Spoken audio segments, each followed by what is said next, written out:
nesse sentido. Tem uma coisa que acontece que todo mundo sabe, mas assim, essa semana tinha uma pessoa que comentou comigo falando, poxa, cara, esse negócio de arma é complicado, porque uma pessoa que é CAC, então assim, tava com a arma na cintura, entendeu? Eu falo isso porque é uma coisa que eu não tenho coragem de jeito nenhum de fazer, e vejo também que aquela pessoa que faz isso, alguém pode até assistir e ficar chateado com isso, mas na verdade é o seguinte, você com a arma e um PM, um civil, vê você com a arma, ele não sabe o que é cidadão de bem. Porque essa palavra cidadão de bem é aquele negócio também, né? A gente não sabe bem, é muito relativo. Então, assim, a gente não consegue identificar para o agente, né, da segurança pública, ele não consegue saber se é cidadão de bem, como, né, como colocou, ou então alguém que tá mal intencionado, algo do tipo. Então, ele vai ser abordado, pode ter qualquer tipo de reação. Então, assim, hoje, como é que se configura uma pessoa que é CAC, ou que tenha, né, pode ter arma em casa, né, pela federal, e ele tá na rua com essa arma, e aí teve uma abordagem, pegou ele com a arma, né, de uma pessoa que tá possivelmente, né, com essa arma violada, né, riscada. Qual é a diferença hoje dessa pessoa que passou por um processo legal, mas está com essa arma, e de uma pessoa que tá ali mal intencionada, com a arma arriscada, tudo? Como é que faz como é que a justiça vê esses dois indivíduos? Foi muito boa essa pergunta, porque já aconteceu alguns casos aqui na nossa região. E assim, o pessoal que é CAC não quer dizer que a guia de trânsito, que é de 36 meses, que é para você... a guia de trânsito de 36 meses não é um porte. Tem alguns teóricos que falam que é o porte jabuti, né? Não é um porte. Então, assim, você não pode portar essa arma para tudo quanto é lugar. O objetivo princípio do CAC é tiro desportivo. Você é um atleta, como se você fosse um atleta do judô, um atleta da natação, né? Então, tiro desportivo, você é um atleta. Então, o cara não pode botar essa arma na cintura e ir para balada. O cara não pode botar essa arma na cintura e tá aí de noite, que ele vai dizer o quê? Durante o dia, ele pode até dizer, não, eu tô indo pro clube de tiro. Dá até essa desculpa, né?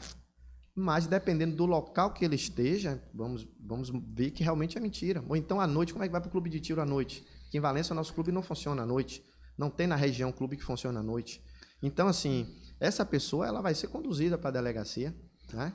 Porque lá... E aí, né, ela vai perder a arma? Não, porque a arma está no nome dela. Vai responder o processo administrativo. Mas ele fica com a arma? É devolvido para ele a arma. Só que aconteceu, eu vou contar um caso que aconteceu aqui. A pessoa com a posse da arma foi pega em um paredão. A polícia foi abordar, ele fugiu. O cara vai pro paredão. O paredão com a arma de posse. E aí ele foge, a polícia aborda, ele tá com a arma. Contou uma história mirabolante, dizendo que botou a arma na cintura, esqueceu e saiu, né? E aí o que foi que aconteceu? Foi levado para a delegacia, lá foi dado o flagrante, né, da posse, que ele não podia ter a posse na rua. Tá lá o artigo, se não me engano, o artigo 5º da Lei 10.826. A arma de posse é para você tê-la em casa ou no seu trabalho, exclusivamente em casa. No trabalho, se você for o gestor do trabalho, um exemplo, vamos dar um exemplo aí, a Lojas Americanas. O gerente da loja americana pode protocolar o endereço da loja americana se ele é o gerente, mas os vendedores não podem protocolar lá. Então, o que acontece? Ele foi para a delegacia e o delegado informou a Polícia Federal. A Polícia Federal mandou um e-mail para o clube de tiro, informando que estava caçando a posse da arma, dando um prazo de 15 dias para a pessoa que tinha a posse entregar a arma na Polícia Federal ou fazer a doação para outra pessoa que se subsumisse à lei. Sim. Ou seja, vender, né? A gente fala doar, mas na verdade não é doar. É vender porque, né, se caso ele queira adquirir outro, ele vai passar pelo trâmite. E aí eu achei interessante, porque a Polícia Federal informou o clube, dizendo que estava revogando a posse e dando prazo e orientando a desfiliação do clube. Então, no nosso clube já tem três atletas que foram desfiliados. É isso, e é justamente isso aí, velho, porque a última coisa que eu quero é me bater na rua com alguém que tá com a arma, que não é um policial. Isso. Porque o policial, eu entendo que ele tá no horário de lazer dele, mas ele tá o tempo todo com um alvo nas costas, trabalhando, fazendo o trabalho dele, e naquele momento que ele tá, como já aconteceu, infelizmente, né, com algumas pessoas aqui, se aproveita daquele momento para poder atentar, né, contra essa pessoa. Mas pra mim, tipo, eu me bater numa festa, num bar, qualquer coisa, e a pessoa está armada, pra mim é um negócio totalmente absurdo, porque é um lugar que, tipo, pô, tem bebida, é uma festa. Essa pessoa não pode Toda a estar... probabilidade de dar problema tá ali e o cara tá com a arma que... E pior, o cara se complica tudo. É isso que eu penso também. O cara acaba com a vida dele nessa, né? Outra coisa, o CAC, né, várias ações, ele intervém em defesa. A legítima defesa, ela pode ser de si, artigo 23 do Código Penal. Pode ser de si ou de outrem, né? Mas esse de outrem, os CACs estão intervindo nos assaltos, mas daquela arma é para tiro desportivo. Então, quando ele vai alegar legítima defesa, ele vai ser indagado, porque ele usou uma arma de esporte para fazer a defesa. Então vamos lá. Se ele é CAC, ele tá com a arma na rua, a polícia pegou, o que vai acontecer ele vai continuar com a arma dele, mas ele vai responder. Ele é conduzido para a delegacia, lá é feito o inquérito policial da posse irregular, se ele, né, não comprovar que estava indo para o clube de tiro. Hoje não é mais necessário você comprovar o trajeto, você pode ir para São Paulo de carro e dizer, olha, eu vou lá para São Paulo e vou fazer o meu trabalho lá em São Paulo, mas depois eu sou atirador de esportivo, eu vou para o clube de tiro. Né? Antes até se exigia que fosse filiado em vários clubes. Mas se ele está em um lugar, uma festa, uma balada e tudo mais, ele não perde a arma porque a arma é um bem, está no nome dele. Certo. Exceto se ele cometer um crime, um exemplo, como foi pego aqui há um tempo atrás, aí uma pessoa com droga.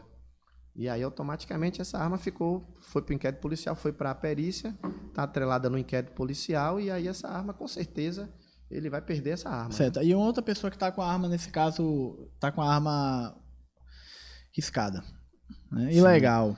Isso. Como é que a justiça... Porque assim, não vai deixar a arma na mão dele, né? Porque não está legalizado, não tem nada, mas ele responde como? O que é que se enquadra? Aí é adulteração de arma de fogo. Esse aí é crime inafiançável. Mas nesse caso ele não está sendo preso pelo fato de estar na posse. É porte de arma ilegal. Se ele for pego ele entra como arma, porte de arma ilegal, né? E ainda por cima o agravante da arma ser adulterada, adulteração do sinal identificador da arma, que aí corta algumas prerrogativas que ele poderia ter, né? De arbitrar fiança, aí fica inafiançável o crime, né?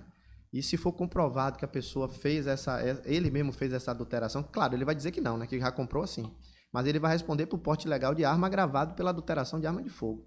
Aí já é crime mesmo, né? Ao contrário de uma pessoa que tem a posse ou a porte, ou geralmente vai dizer, pô, você tem essa arma em casa, você tá fazendo o que na rua com essa arma? Mesmo que você for pego no carro passando sem fazer nada, tô indo para casa. Você sabe que essa arma, você não pode estar com essa arma no seu carro, né? Então, ele vai responder. Se for informado a Polícia Federal, né? Simplesmente por você estar fora de casa, cria-se uma ação administrativa, né? Você, posteriormente, quando for renovar a sua posse, com certeza você vai ter problema. Antes eram 5 anos, né? Com o novo decreto, 10 anos. Então, quando for fazer a renovação, isso vai estar lá constando que você estava com sua arma de posse na rua. Se você não cometeu crime nenhum, só foi abordado, é uma infração administrativa. Por isso que é orientado aos CACs, quando não há abordagem, simplesmente a polícia abordou, mostrou documentação, disse que é atirador desportivo. Se houver qualquer dúvida, por favor, me conduza até a delegacia. Não vá bater boca com o policial, não vá soltar piada, porque senão você pode responder por um crime de desacato, né? E vai complicar a sua vida. Olha, policial, pode me apresentar a autoridade policial. Se só foi essa dúvida, ele apresentar a documentação dele, como aconteceu com o instrutor de armamento e tiro da Polícia Federal. Polícia Militar abordou, ele disse, não, eu tenho um porte. Tem, não tem, me apresente à autoridade. A autoridade foi lá, viu, constatou, entregou a arma e o CAC foi embora para casa. E foi liberado? Foi liberado, entendeu?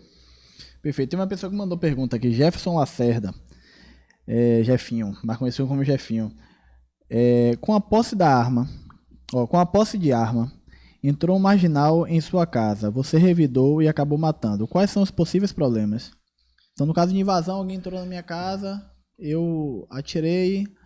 E quais são as variáveis, né? Porque tem um excesso, né? Às vezes, né? A força excessiva, tudo. Teve um caso aqui em Valença, ali no centro da cidade, né? Todo mundo conhece. Sim. Aqui, eu não vou citar o nome, mas todo mundo conhece. Foi um caso similar a esse. Foi invadida a casa, o lar é asilo inviolável, né? Não podendo ninguém penetrar, exceto com autorização judicial ou sua autorização, está lá no artigo 150 do Código Penal. E a pessoa adentrou sua casa. Você está salvaguardando sua casa, você pode atuar em legítima defesa e legítima defesa de outrem. Você combateu, a pessoa morreu. Não vou responder nada porque foi dentro de casa, não vou responder nada porque a arma é minha, está no meu nome. Não. Foi cessado um bem jurídico maior que é a vida, mesmo que seja do meliante. Então, na delegacia vai se abrir o procedimento de homicídio, mas eu vou ser processado por homicídio, vai abrir o inquérito policial para apurar o homicídio. Porém, no momento da culpabilidade, será analisada, né, os trâmites, se subsume a excludente de licitude, e aí aplica-se a excludente de licitude e ele não vai responder a culpabilidade, porque realmente cessou-se uma vida, mas ele está salvaguardado pela excludente de legítima defesa. Mas todo o trâmite, você vai ter uma dorzinha de cabeça, você vai ter que ir para a delegacia, você vai constituir advogado, né? Então não é só, não, foi legítima defesa, não dá nada, não, entendeu? Claro que dentro da sua casa você tem mais é que se salvaguardar, né? Aí vem o excesso. Ô, professor, me perguntaram isso essa semana, mas se o cara entrou na minha casa e ele passou por mim, e eu tô atrás dele e ele não viu, deu um tiro nas costas dele, aí não pode atirar pelas costas, né? Tem esse pensamento que eu falei, olha, isso aqui é uma ação policial. O bandido correu, né? O meliante correu, o policial vai atirar pelas costas. Ah, atirou pelas costas, não pode, né? Mas, nesse caso de legítima defesa do cidadão dentro de sua casa, que o lar é asilo inviolável, você tem que esperar a janela de oportunidade. Você não vai esperar o bandido virar para você trocar tiro com ele. Então, se você atirou na perna dele, se você atirou nas costas dele, ele está dentro da sua casa, você vai alegar a legítima defesa e com certeza você vai ser amparado pela exclusão da culpabilidade, né? Mas tem o excesso, o pessoal pergunta, e o excesso? 1 tiro, 2 tiros, 10 tiros, né? Olhe bem, no passado o pessoal falava assim, 2, 3 tiros já é excesso, 3, 4, 5 tiros. Mas já foi comprovado através de análises psicológicas que quem está atirando, quem está em alta pressão, não o policial que é treinado para isso, mas o cidadão comum, quando até vai no clube de tiro, ele está atirando, a munição acaba e ele continua, porque ele não percebe, a adrenalina está muito alta, a pressão está muito alta.